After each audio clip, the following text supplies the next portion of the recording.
तो हम जो आज पढ़ने वाले हैं वो पढ़ने वाले हैं एक्चुअली क्या पढ़ने वाले हैं, तो वो हम आज पॉलिटी पढ़ने वाले हैं।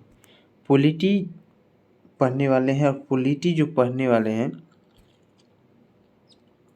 तो पॉलिटी का बात करें, पॉलिटी हम पढ़ने वाले हैं तो पॉलिटी का आज जो क्लास होगा वो फर्स्ट क्लास होगा।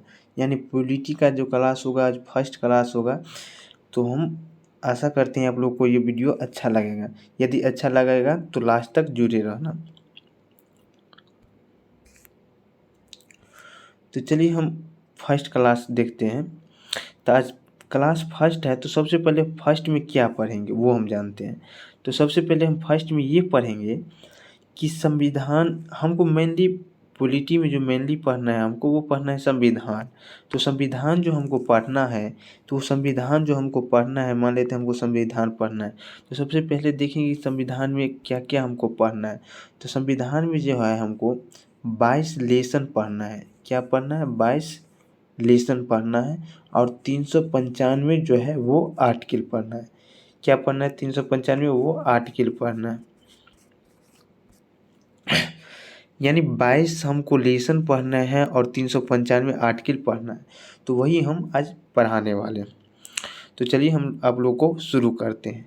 तो सबसे पहले हम जानेंगे कि संविधान क्या होता है। सबसे पहले हम क्या जानेंगे कि संविधान क्या होता है।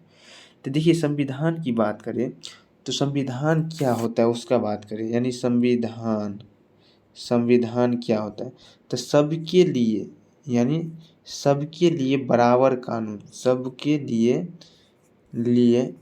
बराबर कानून, यानी बराबर कानून, सबके लिए बराबर कानून जो होता है उसी को हम संविधान कहते हैं। सबके लिए बराबर कानून जो होता है उसी को हम क्या कहते हैं? संविधान कहते हैं। तो यहाँ देखिए लिखा है सभी के लिए बराबर कानून को हम संविधान कहते हैं। देश और राज्य को शासन कैसे चलेगा उसको चलाने के लिए एक बुक बना है। यानी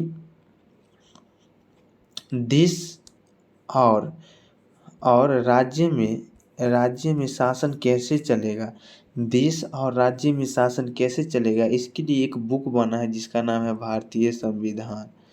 भारतीय संविधान, क्या नाम है? भारतीय संविधान।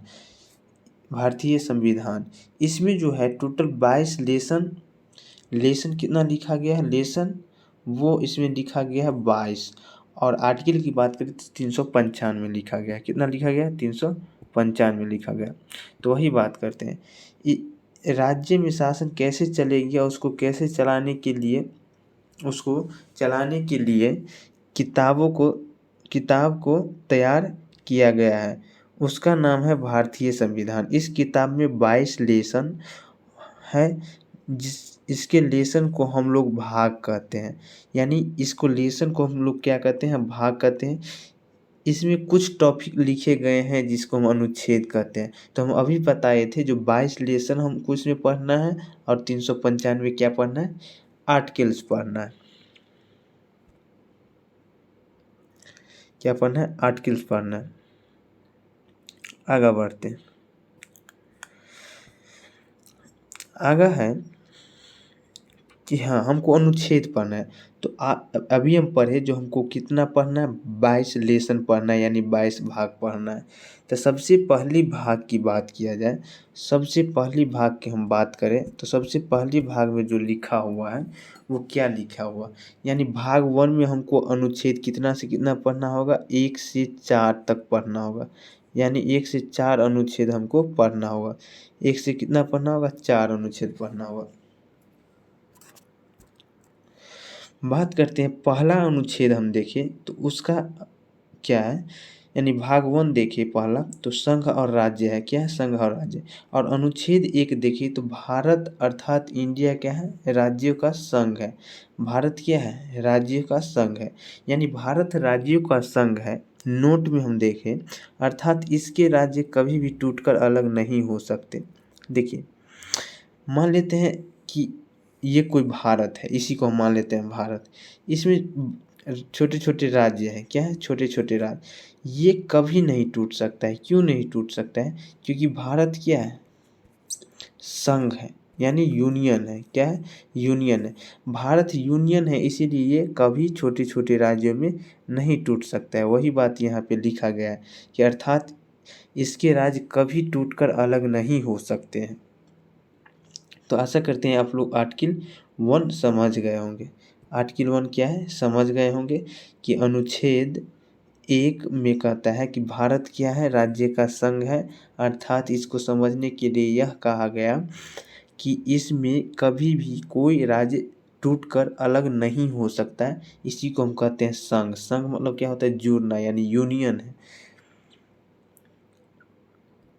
आगे बढ़ते हैं। इसके बाद आता है परिसंघ। परिसंघ क्या है? परिसंघ जो होता है, परिसंघ को बात हम करें तो परिसंघ जो होता है वो उसमें क्या होता है? छोटे छोटे राज्य मिलकर क्या होता है? छोटे छोटे राज्य मिलकर एक देश का निर्माण करता है, एक बड़ी देश का निर्माण करता है। ये क्या है? देश का निर्माण करता है। छोटे ये जो है ये छोटे छोटे राज्य है। ये क्या है? छोटे छोटे राज्य है।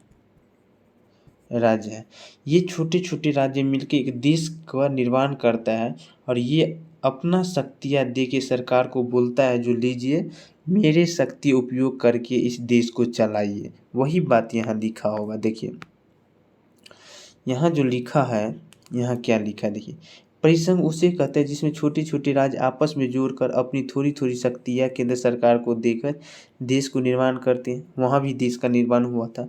और परिसंघ बहुत ही कमज़ोर होता है क्योंकि इसमें सबका मर्जी चलता है। क्योंकि जब ये सब देगा, मान लेते हैं इसमें क्या है? इसमें सबका छोटे छोटे शक्ति है। इसमें क्या है? इसमें सबका थोड़ा थोड़ा शक्ति है। तो जखने सबका थोड़ा थोड़ा शक्ति है तो इसमें सबका अपना अपना मन चलेगा। तो इसमें ये परिसंघ हमेशा क्या है? कमज़ोर है। इसमें कभी भी कोई टूट कर निकल सकता है। तो वही लिखा गया है यहाँ, ये कमज़ोर होता है। इसमें कोई भी देश आसानी से अलग हो जाते हैं। ठीक, तो आशा करते हैं परिसंघ आपको समझ आ गया होगा। अब चलते हैं आगे। संघ। इस संघ को हम क्या कहते हैं? इसमें एक छूट गया है। इस संघ को हम कहते हैं क्या? फेडरेशन। क्या कहते हैं? फेडरेशन। फेडरेशन का इस संघ में क्या है? राज्य मिलकर एक देश का निर्माण करता है। सेम परिसंघ की तरह है। राज्य मिलकर क्या कर रहा है? एक देश का निर्माण करते हैं। हर राज्य अपनी अपनी कुछ शक्तियाँ कुछ शक्तियाँ देश को दे देते हैं और देश को कहते हैं कि आप इन शक्तियाँ का प्रयोग करके कोई राज्य इन शक्तियाँ का प्रयोग करें। इससे भी कोई भी राज्य अलग हो सकता है। यानी परिसंघ और ये सेम है। क्या है? परिसंघ और ये जो है वो सेम है। क्या है? सेम है। यानी इस दोनों को मिला दिया जाए तो सेम है। परिसंघ भी सेम है और संघ सेम है। लेकिन एक संघ होता है, ये इसको हम यूनियन कहते हैं। यूनियन, इसको हम यूनियन कहते हैं। इसके राज्य कभी अलग नहीं हो सकते हैं। तो यानी कि इसमें राज्य कभी टूटकर अलग नहीं हो सकता है। तो देखिए आपको फ्रीडम हम समझाए, क्या समझाए? फ्रीडम हम समझाए और यूनियन समझाए इससे पहले। तो अमेरिका क्या है? फ्रीडम है। क्या है? फेडरेशन है। फेडरेशन है। अमेरिका क्या है? फेडरेशन है। और भारत क्या है? एक यूनियन है। यानी भारत क्या है? एक यूनियन है।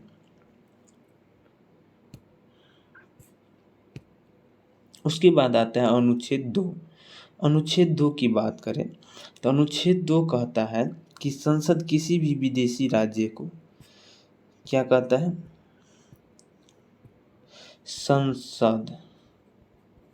संसद किसी भी विदेशी राज्य को, किसी भी विदेशी राज्य को या विदेश में किसी भी कोई राज्य यदि भारत में मिलना चाहता है तो उसको आसानी से मिला सकता है बिना राष्ट्रपति के पूछे। वही बात है यहाँ। देखिए क्या बोलता है अनुच्छेद 2।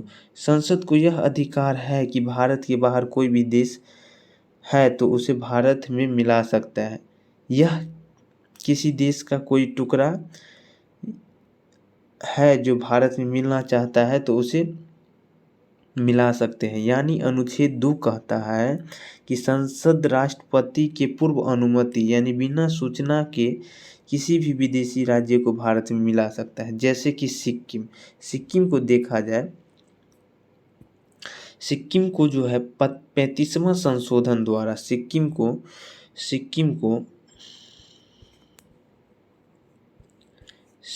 को जो है 35वां संशोधन द्वारा सह राज्य का दर्जा मिला। किसका मिला? सह राज्य का दर्जा मिला इसको, यानी सह राज्य बना दिया गया।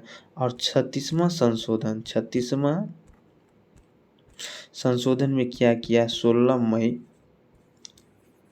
1975 को इसे भारत का 22वां राज्य बना दिया गया। कितना राज्य बना गया?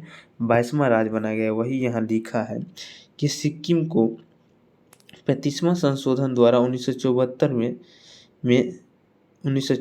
में करके सिक्किम को सहराज बना दिया गया। 35वां संशोधन द्वारा 1974 में सहराज बना दिया गया।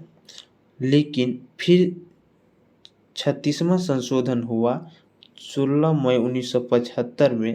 उसमें क्या किया गया? भारत के 22वां राज्य बना दिया गया। सिक्किम को 36वां संविधान संशोधन के द्वारा 16 मई 1975 में क्या किया गया? भारत को 22वां राज्य बना दिया गया। उसके बाद हम जानते हैं, उसके बाद क्या है? अनुच्छेद 3 का जो हम बात करते हैं तो अनुच्छेद 3 में ये कहता है कि संसद जो है, संसद क्या कर सकता है? संसद जो है बिना राष्ट्रपति के पूछे अपने देश में यानी अपने राज्य में वो क्या कर सकता है? क्षेत्र में परिवर्तन, सीमा में परिवर्तन, नाम में परिवर्तन, यानी क्षेत्र में परिवर्तन, सीमा में परिवर्तन, नाम में परिवर्तन कर सकता है। क्या कर सकता है? परिवर्तन कर सकता है। यानी नाम में परिवर्तन, सीमा में परिवर्तन, इस सब में परिवर्तन क्या है? वो कर सकता है। तो वही बात लिख रहा है, संसद राष्ट्रपति के पूर्व अनुमति के भारत के किसी भी राज्य को बिना उनकी अनुमति के नाम और सीमा क्षेत्र में परिवर्तन कर सकता है। जैसे एमपी से क्या किया? छत्तीसगढ़ बनाया। एमपी से जो अलग हुआ छत्तीसगढ़, वो कब हुआ? 1 नवंबर 2000 को। फिर यूपी से जो उत्तराखंड अलग हुआ वो कब हुआ? 9 नवंबर 2000 को। बिहार से झारखंड अलग हुआ 15 नवंबर 2000 को। इसको याद रखने के लिए कहा जाए तो एमपी से जो उत्तराखंड अलग हुआ, एमपी से पहले छत्तीसगढ़ अलग हुआ, यूपी से उत्तराखंड अलग हुआ, क्या हुआ? उत्तराखंड अलग हुआ। और बिहार से झारखंड अलग हुआ। तो हम देखिए 1 से चालू करेंगे। सबसे पहले 1 से चालू करेंगे, उसके बाद 9 आता है, उसके बाद 15 आता है और सब में नवंबर लगा देंगे, सब में नवंबर लगा देंगे और यहाँ पे 2000 सब में लगा देंगे। ये तो कॉमन है, ये क्या है? कॉमन है। तो ऐसे आपको याद रखना है। उसके बाद आता है अनुच्छेद 4। जब संसद को अनुच्छेद 2 का प्रयोग करेगी यानी किसी विदेशी राज्य को मिलाएगी, यह अनुच्छेद 3 का प्रयोग करेगी यानी किसी विदेशी राज्य को तोड़ेगी, तो उसके लिए राष्ट्रपति के विशेष अनुमति की जरूरत नहीं है, क्योंकि अनुच्छेद 1968 के बाहर रखा गया। जिसको अनुच्छेद 1968 में रख दिया जाता है उसमें राष्ट्रपति का हस्ताक्षर जरूरी है। तो आज हम आप लोगों को पढ़ा दिए 1 से 4 तक आर्टिकल्स, यानी आर्टिकल्स 1 से 4 तक आप लोगों को पढ़ा दिए। आशा करते हैं आप लोगों को अच्छा लगा। यदि अच्छा लगा तो थोड़ा लाइक सब्सक्राइब जरूर कर दें। Thank you.